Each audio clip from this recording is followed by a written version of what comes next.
Olá, gente. Aqui é o Rodolfo do Astrosfera e eu queria agradecer por você estar vendo esse vídeo. E hoje a gente vai falar de astrólogos que conseguiram prever que ia acontecer alguma coisa impactante no ano de 2020 e no final de 2019. Né? Os astrólogos que eu vou citar aqui, a lista não é exaustiva, você tem muito mais gente que deve ter previsto coisas aí, gente que eu desconheço, mas é só um exemplo para vocês verem como é que se dá a previsão e como as técnicas elas têm um certo limite de aplicabilidade. Né? Então, vamos começar com uma previsão aqui que foi feita. Vamos começar com uma previsão que foi feita pelo meu amigo Américo Ayala, um astrólogo do Rio Grande do Sul. Ele escreveu para a revista Constelar no dia 27 de fevereiro de 2019 sobre o índice de concentração de planetas lentos, o índice cíclico. Né? Ele é uma ferramenta feita pelos astrólogos franceses Henri Gouchon e André Barbeau, e essa ferramenta indicava que a gente está à beira da pior crise do século XXI. Queria agradecer ao Américo por poder trazer para nós esse material, porque é um estudo de astrólogos franceses, né? E aqui você vê que o ano de 2020 ele estava alinhado com um período em que você ia ter uma concentração de planetas num trecho relativamente pequeno do zodíaco. Né? Urano, Netuno, Plutão, eles iam estar muito próximos no zodíaco. E isso simboliza, né, um sinal de desequilíbrio que é relacionado a crises mundiais. Essas crises podem ser guerras, né, pandemias, crises financeiras, mas geralmente crises financeiras, né, e guerras, pelo que a gente está vendo aqui, por exemplo. E aqui cabe a gente enfatizar, né, que a técnica astrológica ela tem um limite de aplicabilidade. Você, por essa técnica aqui, ela é uma técnica que demonstra a gravidade dos tempos que a gente está vivendo, mas ela não nicha, ela não consegue nichar esse período explicando o que está acontecendo. Para nichar, eu acho que para você especificar, né, o que estaria acontecendo, eu acho que a resposta mesmo é a astrologia mundial, principalmente a astrologia mundial tradicional. Aqui a gente tem um outro artigo do Fernando Fernandes, da Constelar também, sobre Vênus, manchas solares e coronavírus, correlacionando que as conjunções inferiores de Vênus, associada ao aumento da atividade solar, com tempestades magnéticas, se sincroniza na humanidade com epidemias, com grande parte das epidemias recentes. Isso é bastante interessante também. E apesar do artigo ter sido feito após o começo da pandemia, eu acho que em fevereiro a gente já tinha caracterizado aí pela Organização Mundial de Saúde que o coronavírus já era considerado uma pandemia. Né? Apesar de ter sido feito, né, após o evento ter começado, após o começo da pandemia, o artigo é bem revelador. Né? Que isso é uma coisa que a gente tem que refletir, na verdade, porque se você descobre uma correlação astrológica, né, entre um evento na Terra e um evento celeste, uma configuração celeste, né, se eu acredito assim, se esse evento e essa correlação elas se sincronizem na maior parte dos eventos, né, do mesmo significado, então eu acho que é importante, mesmo que você descubra isso depois de ter acontecido. por exemplo, é o que acontece nesse caso aqui. A correlação entre Vênus, a conjunção inferior de Vênus com o Sol, com o aumento da atividade solar, se você for ver aqui, ó, o Fernando Fernandes fala, no total são 12 epidemias e pandemias que desde 1918 foram antecedidas por conjunções inferiores Vênus-Sol, inclusive a própria gripe suína. Quer dizer, são 12, não é uma, não é duas, são 12 epidemias e pandemias. Então é uma informação muito relevante. Então, o astrólogo que descobriu essa correlação, eu não sei se foi o Fernando Fernandes, mas ele tem o mérito de divulgar isso daí, se não foi ele, mas se foi ele, está de parabéns. Um astrólogo que divulga isso e é uma correlação muito robusta entre dois fatores, um fator terrestre, que é a pandemia, e um fator astrológico, que é a epidemia, que são as conjunções inferiores e o aumento da atividade solar. Esse astrólogo merece mérito, mesmo depois de ter acontecido o que ele falou, né? Porque é uma correlação muito evidente, né? E a gente tem muita falta disso na astrologia. A gente precisa ter cada vez mais buscar essas correlações robustas que aconteçam em vários eventos e não num só, entendeu? Porque isso vai nos ajudar a fazer previsões. Então, tá de parabéns aí o Fernando, né? Outra coisa também, aqui a gente tem a Celisa Beranger, que é uma astróloga competentíssima do espaço do céu. A Celisa, eu agradeço muito pelo que eu aprendi com você, e você é uma excelente astróloga, você é uma astróloga que quem te conhece, quem lê o que você faz, quem vê a sua postura, não tem como achar que a astrologia é coisa de picareta, né? Você leva a astrologia a sério e quem conhece você passa a respeitar a astrologia como um saber e não como uma adivinhação de gente picareta, né? A Celisa é muito estudiosa, ela tem um trabalho de décadas e muito bom também. Eu não gosto muito de astrologia moderna, né? Mas é inevitável, eu tenho que parar para ouvir o que a Celisa fala, mesmo tendo coisas de Urano, Netuno, Plutão, porque aí é uma questão do seguinte, eu comecei a estudar astrologia medieval porque eu fiquei muito decepcionado com o que estava disponível no Brasil de literatura.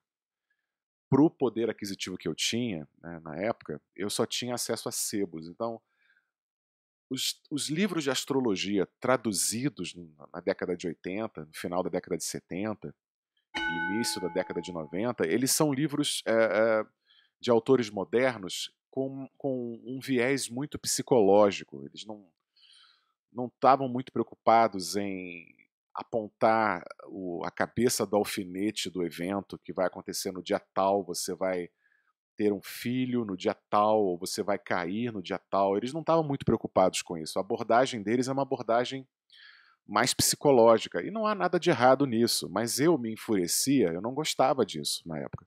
Ainda não gosto. Eu sou um astrólogo muito assim de querer eventos que são inegáveis para quem quer que esteja vendo o evento, entendeu?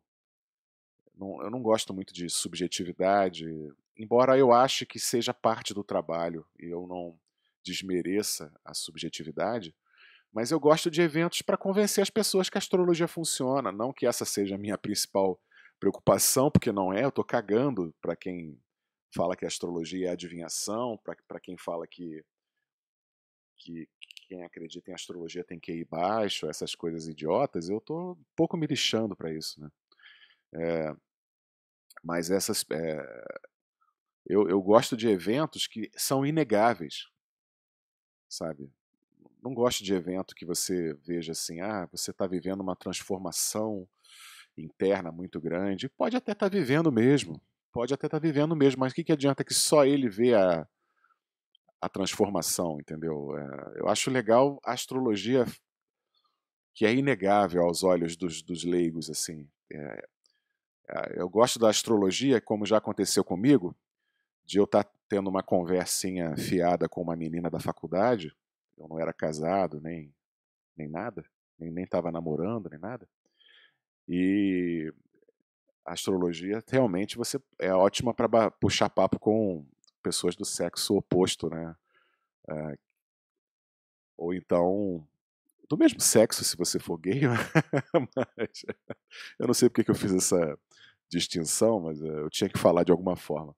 Então, ah, tinha um cara do lado dessa menina, e esse cara era ateu e super cético, e ficava zombando do que eu estava falando para ela. Ela não estava nem aí para ele, mas enfim.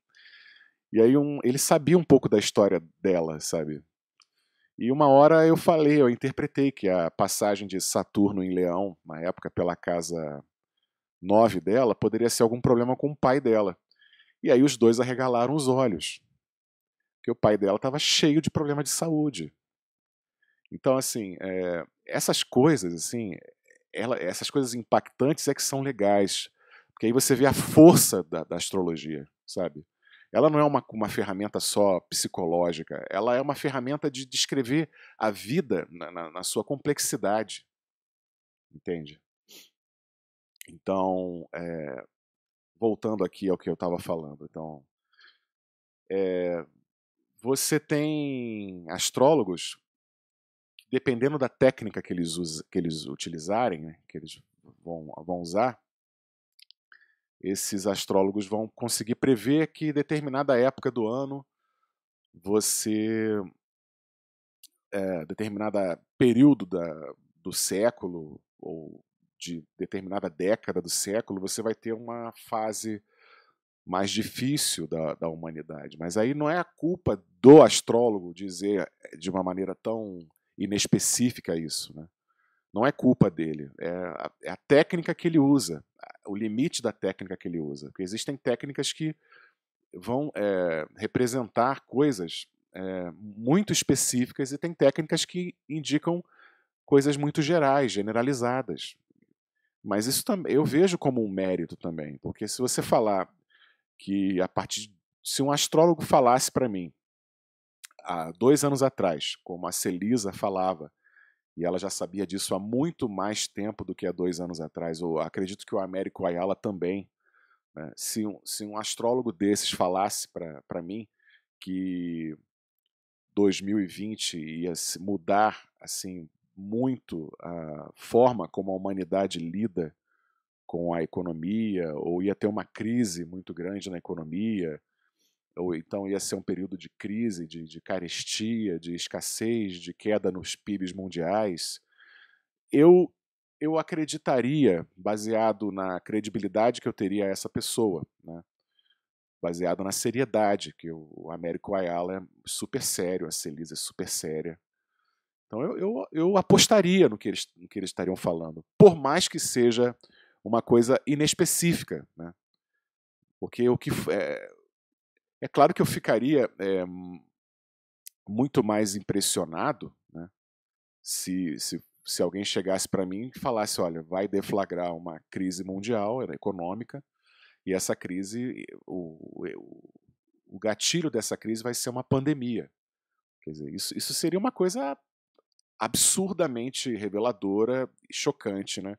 Mas dependendo da técnica que você usa, e aí que eu vou entrar na questão da técnica, né, de novo, você não tem como fazer afirmações tão específicas assim. Você pode falar que não, a partir de tal período você vai ter um período da humanidade bastante tenso, uma crise econômica, queda nos PIBs, mas você não tem como apontar especificamente, né? Então, daí que está a angústia, a minha angústia e a angústia de qualquer astrólogo, de querer apontar os eventos com especificidade,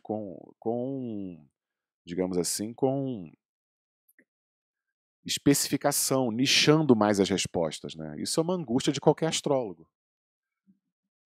E aí você tem um astrólogo, que é esse daqui, o Lucas Umbelino, que ele falou, ele está de parabéns também, né? Por ele que ele previu a pandemia, né? No caso, nesse vídeo aqui ele já estava dizendo que ia ocorrer uma epidemia em 7 de outubro de 2019, que na verdade a previsão dele tem algumas particularidades que eu gostaria de discutir com vocês. Primeiro, ele está de parabéns, ele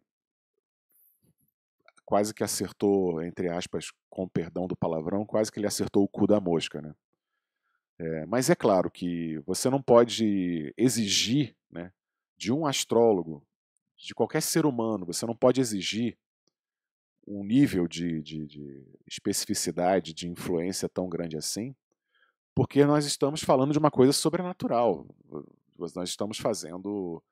né, Estamos falando de prever o futuro. Só dele ter acertado algumas coisas já é bom demais, porque o normal é ninguém saber prever nada. Isso que a gente está fazendo, a astrologia, de uma certa forma, é um desafio aos deuses, vamos dizer assim. Né? A gente está desafiando os deuses fazendo isso. Então ele está de parabéns. Assim. Só que, agora vamos apontar o que ele falou na previsão dele. Ele falou que em 2019, no dia 24 de outubro, Marte ia entrar em conjunção à estrela fixa de magnitude 3, chamada Algorab, Algorab pertence à constelação do Corvo, tem magnitude 3, não é uma estrela tão brilhante assim. As estrelas mais brilhantes têm magnitude 1 para cima. Não é uma estrela muito próxima da eclíptica. As estrelas mais próximas da eclíptica seriam as que estivessem bem próximas do trajeto do Sol pelo zodíaco. E ele falou que Marte ia passar em 13 graus de Libra, no zodíaco tropical. No sideral eu não vou lembrar agora, mas é em Virgem, falando que isso ia desencadear uma epidemia. E aí a questão, né? O astrólogo, ele nem sempre ele fala tudo que sabe, porque na maioria das vezes isso implica entregar o jogo. Ele estudou durante anos, ele pratica durante anos, a renda dele às vezes depende disso, e ele não quer, ele tem o direito, na minha opinião, de não falar o que sabe para todo mundo. Você tem exemplos na literatura, por exemplo, é uma frase que eu já falei no meu blog, atribuída a Abu Machar, que um homem com conhecimento é como um vaso cheio de água.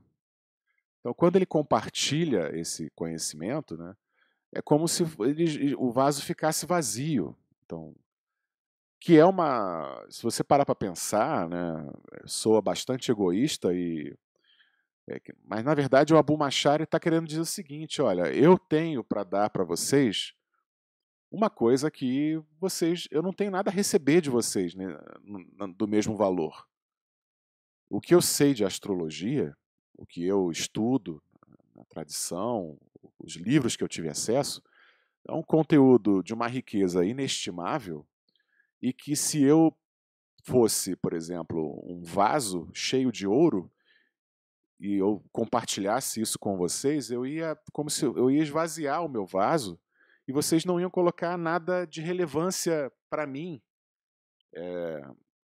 em troca disso, né? Você poderia, em se tratando do mesmo tipo de conhecimento, né? Porque vamos supor que eu queira ensinar astrologia para um médico e esse médico fosse expert em tratamento de determinada doença. Esse médico poderia me ensinar, em troca de eu ensinar ele. Então aí estaria. Né? Mas no contexto em que Abu Machar fala essa frase, possivelmente ele sabia muito mais do que os alunos deles. Muito mais. Então ele não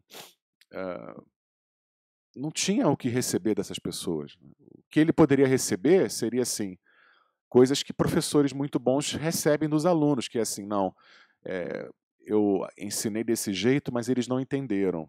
Então, da próxima vez eu vou ensinar de outro jeito. Quer dizer, esse feedback, os professores bons recebem sempre dos alunos, né? Esse tipo de aprendizado. Mas, em se tratando de técnica astrológica, o Abu Machar não queria ensinar tudo que ele sabia, porque senão a função dele ia, no caso, ele não ia ter mais função naquele contexto onde ele estava. Né? E eu não concordo inteiramente com essa frase por, por uma razão muito simples. Um dia eu vou morrer e as coisas que eu descobri, ninguém vai ficar sabendo se eu não compartilhar. Agora, evidentemente, você pode saber para quem você compartilha. Você não vai compartilhar com qualquer Zé Ruela na internet, né? Você tem que saber que a pessoa é digna daquele conhecimento, entendeu? Se ela vai dar continuidade àquilo que você começou, né? Porque tem pessoas que vão ficar só naquilo que você deu e não vão aprender, não vão construir conhecimento novo nenhum. E é possível, sim, construir conhecimento novo na astrologia, porque toda hora você tem recombinações de técnicas e usar técnicas em contextos que não foram usados anteriormente, né? Tudo isso você aprende na prática. Mas enfim, o Lucas Umbelino, eu estou falando isso tudo para deduzir que eu acho que ele não entregou o ouro todo na previsão dele. Por quê? Ele falou que haveria uma epidemia, haveria problemas de saúde mundiais, né, que seriam piores em determinadas localidades do mundo, mas enfim, seriam mundiais de qualquer jeito, pela presença de Marte em conjunção à estrela fixa Algorab, que é a asa do Corvo, da constelação de Corvo. Essa estrela fica hoje, vou mostrar aqui para vocês. Essa estrela, você vê aqui, ó, Algorab, em setembro de 2019, estaria em 13 de Libra. Aqui você tem Aquário, ascendente Aquário. Isso aqui é a carta de ingresso do Sol em 0 de Libra para a cidade de Pequim, por razões óbvias. E essa carta de ingresso ocorre no dia 23 de setembro. Aqui no dia 23 de setembro você tem Marte, aqui em 23 graus de Virgem, no zodíaco tropical. Então, e os eclipses, né? Vamos pegar os eclipses próximos aí, por exemplo. Tem um eclipse aqui. Esse eclipse ocorreu em 26 de dezembro de 2019, quando a epidemia já estava preocupando na China. E você tem Marte aqui em 24 de Escorpião, e Algorab não tinha nenhum planeta tocando Algorab. Se nós pegarmos, por exemplo, em 6 de janeiro, que é o oposto, né, o começo do ano de 2019, você tem um eclipse também, que ocorre aqui em Capricórnio, e Algorab aqui também sem o toque de nenhum planeta, nem por oposição, que eu não uso, só estou falando, mas o que eu uso mais estrela fixa é conjunção. Se você vê, por exemplo, aqui em julho, também, ó, Algorab, sem o toque de nenhum planeta. Então, a gente chega à conclusão que o senhor Lucas Umbelino ele não estava usando nenhuma mapa de eclipse, nem de carta de ingresso para fazer a previsão dele. Ele não estava usando. Agora, latitude dos planetas. Vamos ver aqui a latitude de Marte, né? Eu vou demorar para achar isso, mas como a gente pode ver aqui, a latitude zodiacal de Marte está bem diferente da latitude zodiacal de Algorab. Marte está com latitude 0,52 minutos e 2 segundos norte. E Algorab está em latitude 12 sul, 11,52 sul. Então, o que é a latitude? Latitude seria o seguinte, vamos supor que essa linha, vamos supor que essa linha seja o zodíaco. Então, se um planeta está pertinho dessa linha, como é aqui no caso de Vênus, a latitude dele é baixa, que é no caso a latitude de Marte aqui, ó, tá 0. Então, quanto maior a latitude, mais distante do zodíaco, que seria no exemplo essa linha aqui. Então, e se o planeta ou a estrela tiver a norte do zodíaco, a latitude é norte. Se tiver a sul do zodíaco, a latitude é sul. Então, assim, a conjunção de Marte com Algorab é uma conjunção zodiacal. Ela está ocorrendo no zodíaco, mas não é uma conjunção corporal por latitude também, porque eles não têm a mesma latitude. Isso seria mais ou menos o que ocorre aqui, ó. Se a gente usar essa linha de exemplo fictício, se essa linha fosse o zodíaco, Mercúrio aqui no caso, ó, ele estaria com uma latitude sul, norte, e Vênus estaria com uma latitude sul. Então, para eles estarem conjuntos por latitude também, eles deveriam estar um pertinho do outro, menos de 1 grau de latitude do outro. E não é o que acontece aqui. Então, esse Marte que o Lucas Umbellino usou, ele está fazendo conjunção só zodiacal com Algorab. Como é que é uma conjunção zodiacal? É uma conjunção em que você projeta no zodíaco aonde o planeta está. Então vamos supor aqui, vamos supor que isso aqui não seja um mapa, que isso aqui seja só o zodíaco e que isso aqui seria Júpiter e o Sol mesmo.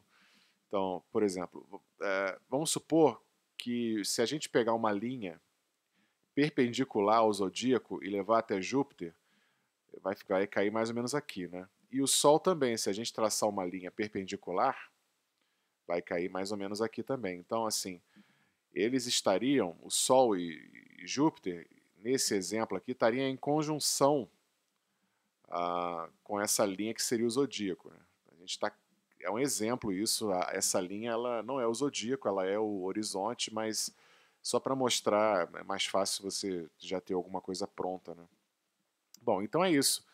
A conclusão que a gente chega de observar esses detalhes todos é que o Lucas ele acertou a previsão, mas essa informação que o Lucas ele dá para gente, ela ocorre a cada 2 anos. Por quê? Vamos pegar aqui, por exemplo, ó. Se a gente considerar Marte fica 2 meses em cada signo. Portanto, em 1 ano, em média, 1 ano ele vai dar a volta em metade do zodíaco. Então, para ele dar a volta completa, demora o quê? 2 anos. Então, assim, se Marte em conjunção a Algorab representasse epidemias sempre que ele entrasse em conjunção aqui em Libra, no caso do zodíaco, no caso do zodíaco tropical, então a cada 2 anos você teria uma epidemia? Não, não é o que a prática mostra. Há 2 anos atrás, Marte, quando estava em Libra, em conjunto ao Algorab, não aconteceu nenhuma pandemia, nenhuma epidemia. Então, das duas, uma. O Lucas ele está de parabéns, ele acertou a previsão, mas tem que haver um terceiro elemento aí que explique por que essa conjunção de Marte com Algorab, essa conjunção em específico aqui, de Marte com Algorab, por que essa em específico representou a pandemia e não as outras que ocorreram anos anteriores. Então é necessário ter uma terceira variável aí que explique isso, e essa variável o Lucas não relatou no vídeo dele, né? E ele tem o direito de não fazer isso, se ele quiser, né? Ele tem todo o direito de fazer isso. Mas das duas, uma. Ou ele está escondendo alguma coisa, ou isso daí foi completamente por intuição dele, né? E o que também não é um caminho de todo errado, né? Mas a intuição é aquela coisa. Você não tem... É muito mais difícil de controlar do que o conteúdo que você estuda, né? Se eu estudo mais, eu sei mais. Agora, se a intuição é meio difícil de controlar, né? Então, essa foi o vídeo de hoje. Eu queria agradecer por você ter assistido até agora. E eu peço para você se inscrever no canal, curtir e compartilhar esse vídeo se você gostou.